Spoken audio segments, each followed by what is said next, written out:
Alright dudes and girls, you knew this day was coming. It's day 3. We're hitting legs. Where are we getting started with, B?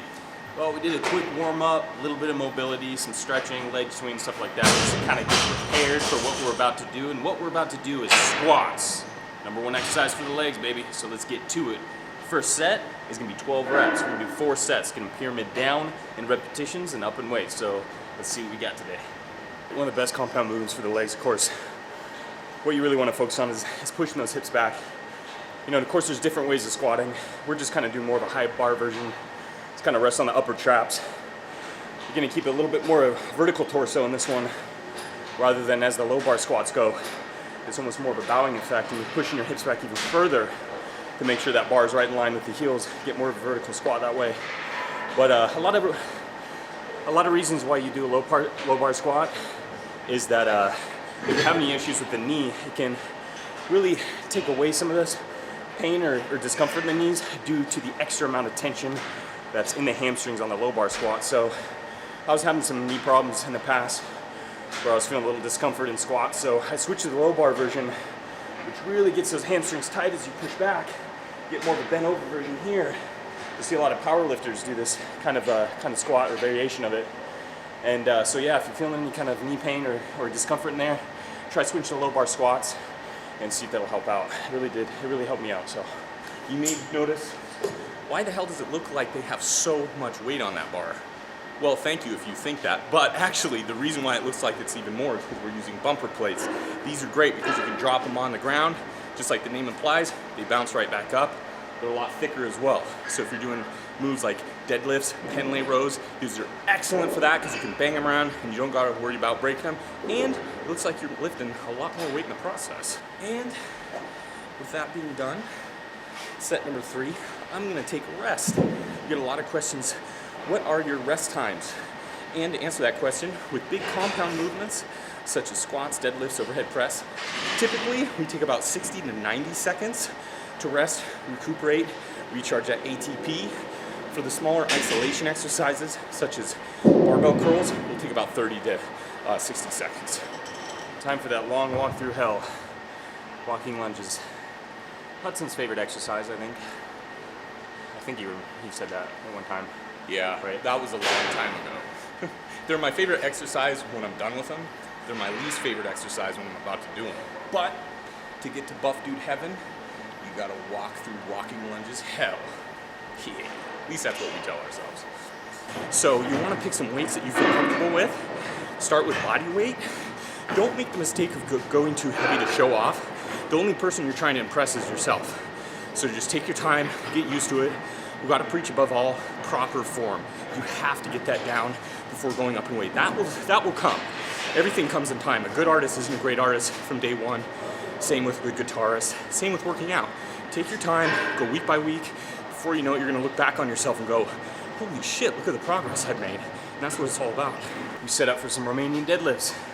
Really trying to isolate the hamstrings on this one. Of course, I got done with squats, big compound movement. Next was walking lunges, another big compound movement.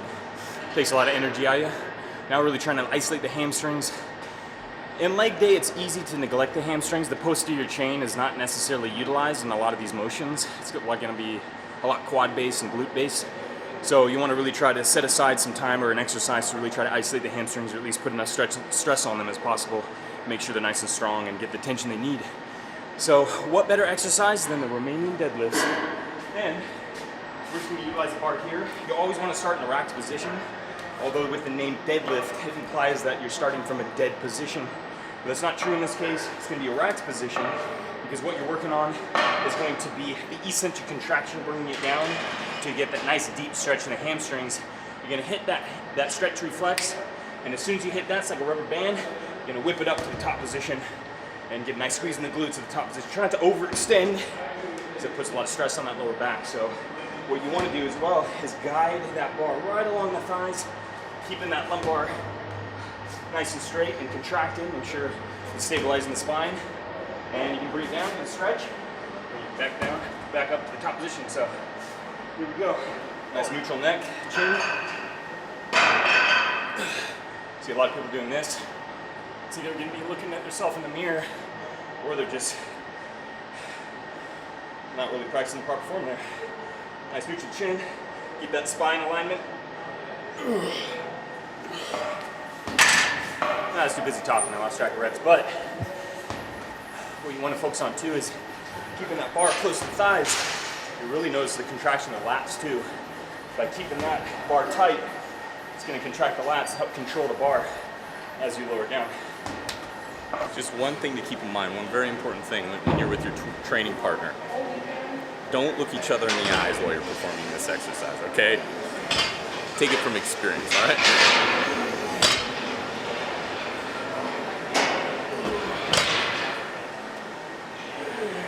So you're just laying flat on your back. You can bend at the knees, so that way,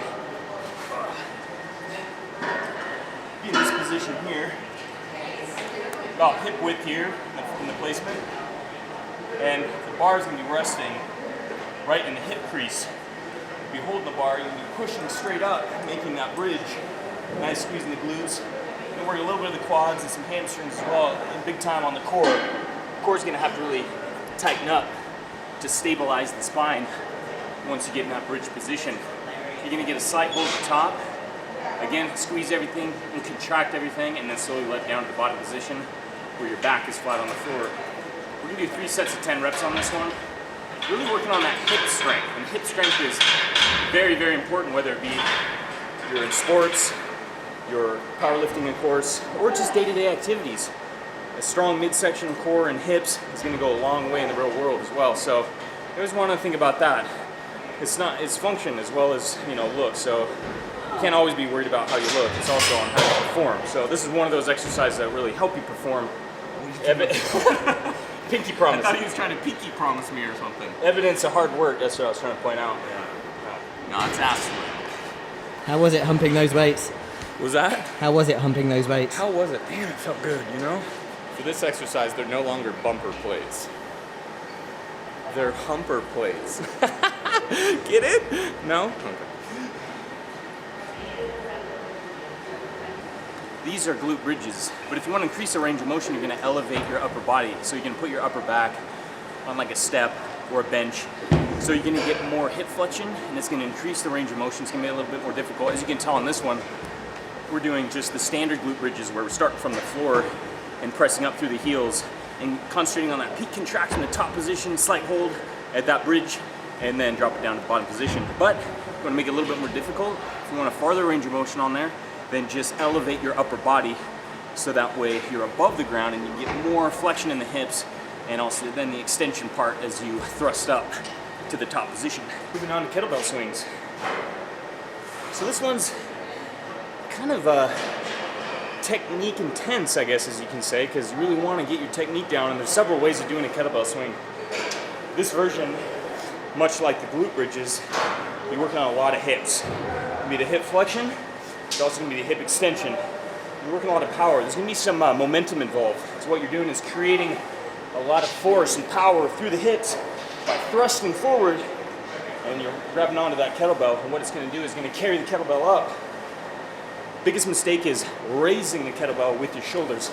It's not the case. Your arms are literally there just to hold the kettlebell and grasp it. It's not to lift the kettlebell. Lifting the kettlebell is the byproduct of creating that power and momentum, thrusting it up, swinging the kettlebell, and what happens is as you're bringing it down, as gravity starts taking over, you're going to decelerate the weight with the flexion of the hips. It's going to be held right in that crotch area, so you got to watch out. But it's pretty safe because what happens is your hands are here and you're really protected by your inner thighs. So it's here, you're going to catch it with the flexion of the hips, you're going to thrust forward, it's going to carry that weight to the top position, and then you're going to repeat. A couple of things is you're going to have a slight bend in the knees. You're going to grab it here, a little outside shoulder width, or excuse me, a little outside hip width and shoulder width. Grabbing the dumbbell here, or excuse me, the kettlebell. So you're going to work into it. Up.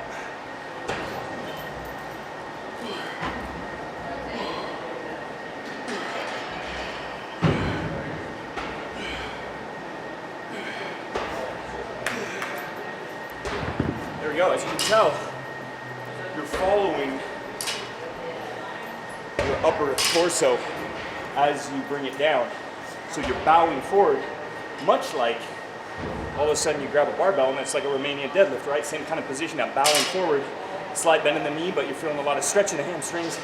You're gonna power it up then, get a really good squeeze in the glutes as you get that full extension, and then bring it down to the bottom position. Do 3 sets, 12 reps. You've ever had any anxiety about doing any kind of exercises like this in the gym? You better get over it now. Glute bridges, kettlebell swings. Who knew there was going to be so much sexual tension in this 12-week plan? I don't know. Danger zone.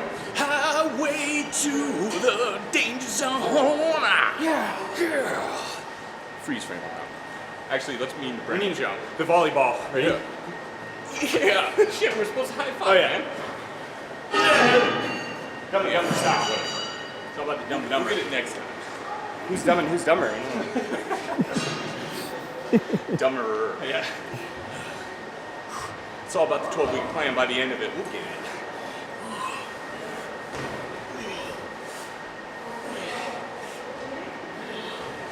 All right, finishing this workout off with seated calf raise. With this one, it's all about that time under tension. So take it down nice and slow, get your foot into that dorsiflexion, and then bring it all the way back into the top position, get that plantar flexion. Up and down, nice and slow and controlled, and you got this, no problem. We're almost finished with this leg workout. You're doing it, man. You made it this far, just a little bit longer to go. We believe in you. That wraps it up. Legs done, in the books.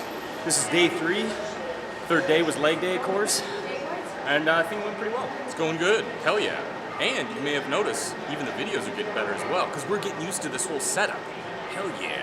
And we're gonna have guests in future episodes as well, because we've listened to what you've said. You've asked for women, you've asked for hard gainers, and you've asked for other buff dudes. So we're gonna deliver on all 3 counts. Yeah. See you next time. Stay buff.